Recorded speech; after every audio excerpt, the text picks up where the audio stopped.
We refer to it as the Flyway Companies, but there are four fee-based related companies: a construction company or general contracting company, a development company, a property management company, and a small real estate office. So we have vertically integrated the real estate process to allow us to purchase property, develop property, build it, manage it, and or sell it. Our primary strategy is buy and hold.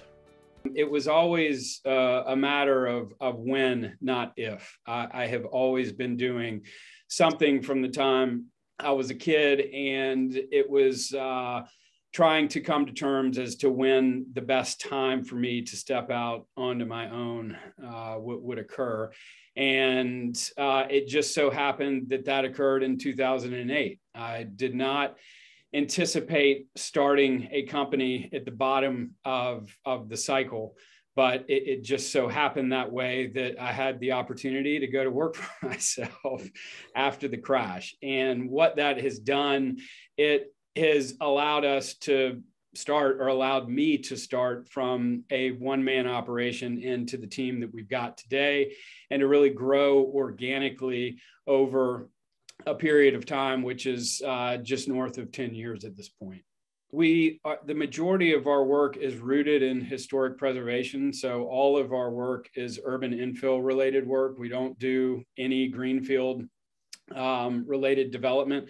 I am very passionate about the outdoors and land conservation, and as a developer, that can often conflict with projects that involve greenfield type development. So that's primarily why, from a philosophical perspective, our projects have really been done in urban cores around the Southeast. And so from a preservation perspective, there was a old building in downtown Charleston that was built in 1926 by Standard Oil. It was their original Southeastern regional headquarters office, and it had been empty for close to 20 years.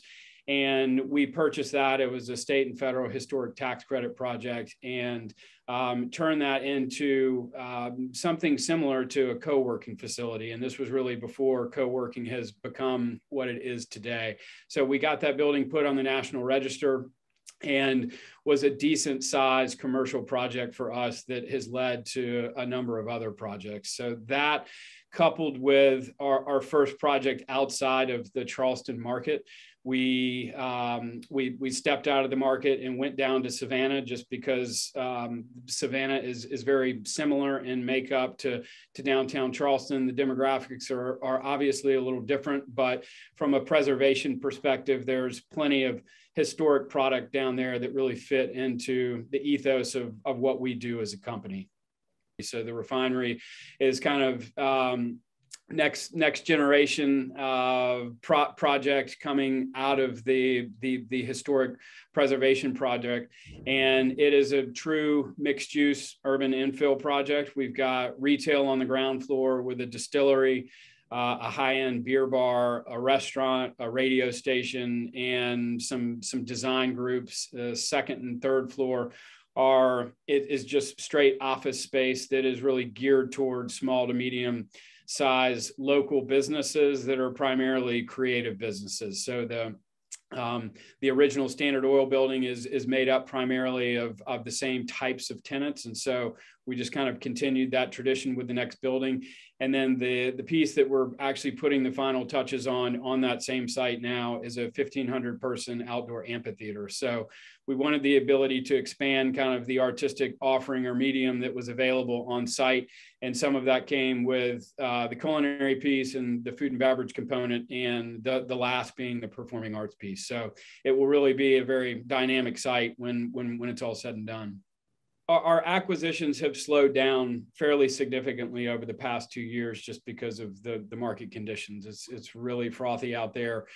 We've got supply chain related issues. Construction costs are through the roof. Land prices are through the roof. So it's been tough for us to get a number of deals to pencil. And so we are, optimistic that with interest rates being bumped at some point later in the year, that's going to provide some additional flexibility and hopefully kind of cool the market. And, it might be odd to hear that from a developer, but we really are fairly conservative in our approach and are actively waiting for some type of correction. By no means do we want any type of crash to occur, but I feel like the market is overheated and that it really does need to cool off. So we are continuing to just focus on our core business that is really across all four of those entities. The contracting company continues to stay really busy with a lot of fee-based related work that we're doing for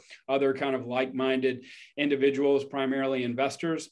And on the development front, we've got a couple pieces of dirt that we are looking to actively start projects in Charleston and in Savannah.